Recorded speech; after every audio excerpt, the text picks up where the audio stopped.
Judy talked about love. Mm-hmm. And love is important in any situation. God is love. And therefore, if we are going to exemplify anything that has to do with God, we have to love. Mm-hmm. And so we do know that love covers a multitude, mm-hmm. like she said. And so even within that, we need safe spaces to be seen, safe spaces to be heard, safe spaces to be understood. And at this stage in life, we face many challenges as women, whether it's health challenges. We might be the grandparent that takes care of the grandkids. Mm-hmm. We get to a point where we're rediscovering ourselves after decades of pouring ourselves into others, mm-hmm. whether it's a job, whether it's your children, whether it's your grandchildren, whatever it may be. And so with that, sisterhood provides a space where we should be able to be vulnerable.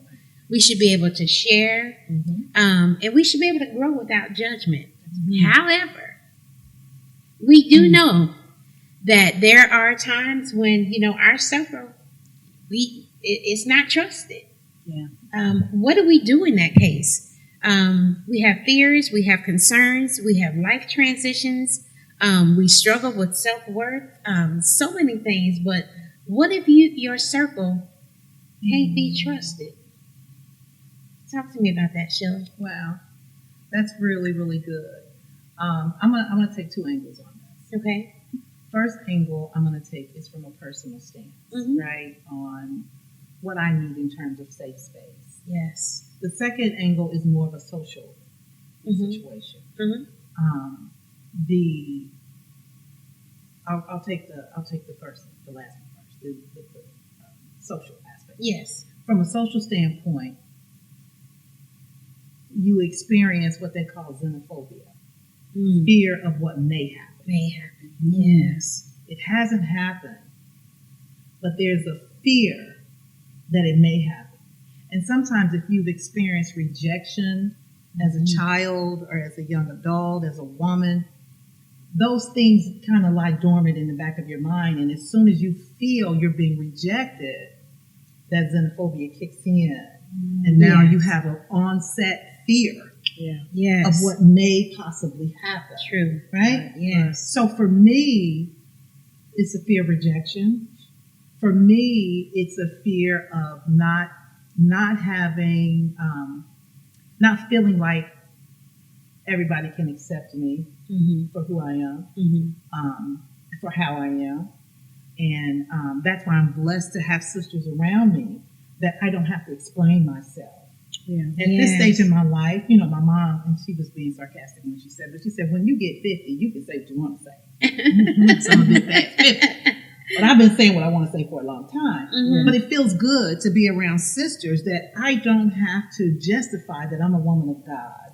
I don't have to mm-hmm. pardon myself if I don't say it the way you say it. Yeah. Because you know my heart. Yes. Mm-hmm. You know who I am, right? Mm-hmm. So that's where love comes in and covers. We may not necessarily see things eye to eye. You may do it one way, I may do it another way, and you may do it yet another way, right? Mm-hmm. But the fact that we love each other doesn't make your way wrong, doesn't make my way wrong, right? But not having that knit of friends or sisters that you can be around. Mm-hmm. You walk into a room on eggshells all the time.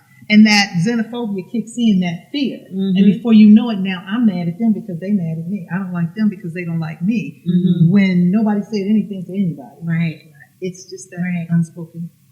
Wow. Mm-hmm. And we even experience betrayal, disappointment in friendships. And we struggle to trust again. So we become, we get to a point where we isolate ourselves because we're protecting our peace. Mm-hmm. I hear that a lot, and I'm going to protect my peace at all costs. Yeah. But at the same time, how do you protect your peace without isolating?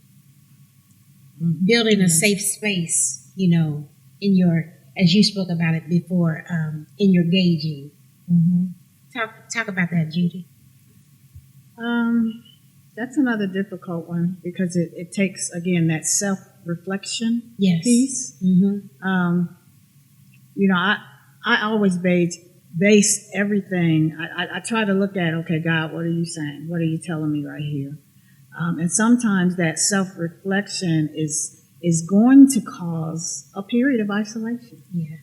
Because what you have to do is understand that whatever path or whatever growth needs to happen, that sometimes it needs to happen with you being alone.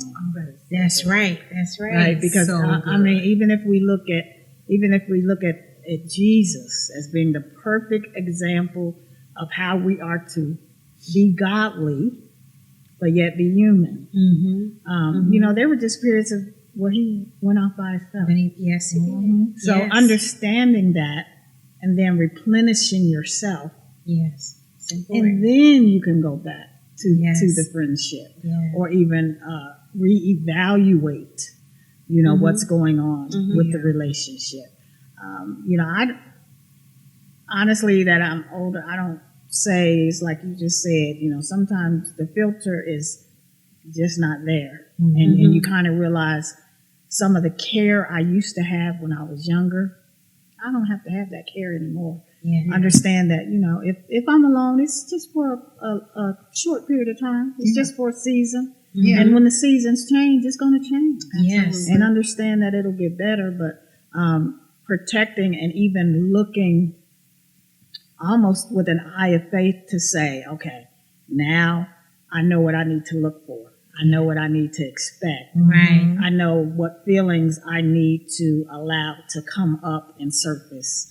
So that if there's red flags or if there's green flags or yellow flags, you can Pay attention decipher to the the flag. difference. Yeah. Pay attention to the Navigate through them. Yeah. and then be okay, be okay with it. Yeah. Be okay with it. Because when you're not okay, guess what it causes? It causes those things where mental things start happening because you rehearse it so much in your mind. Yeah. Yes.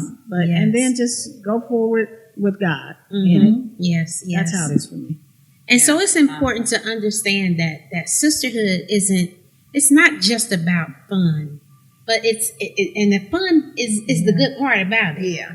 But it's also about support, healthy support. Yeah. It's about healing, and it's about wisdom.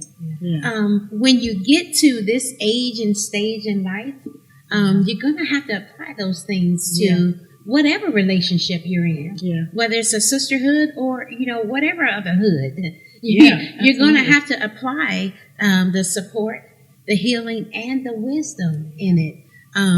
Because real friendships do allow vulnerability. And we should feel safe to share, and we should feel safe to be heard. Even though it may not always be that way. That's where that wisdom comes in. And you know what you should share and what you shouldn't share. That's right. So authentic friends remind us of who we are. And even when life tries to make us forget, we still got to remember the authenticity in friendships. So listen, no matter what you face, no matter what you go through or experience within your sisterhood, make sure you're being authentic.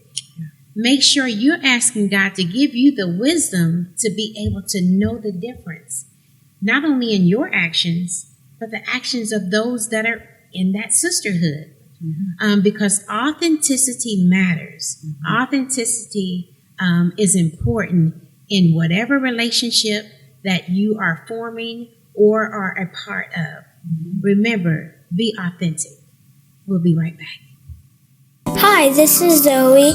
Don't forget to like, share, comment, and subscribe to Sister Speak on YouTube. Stay up to date, join our email list, and follow our blog at www.iamtracymichelle.com.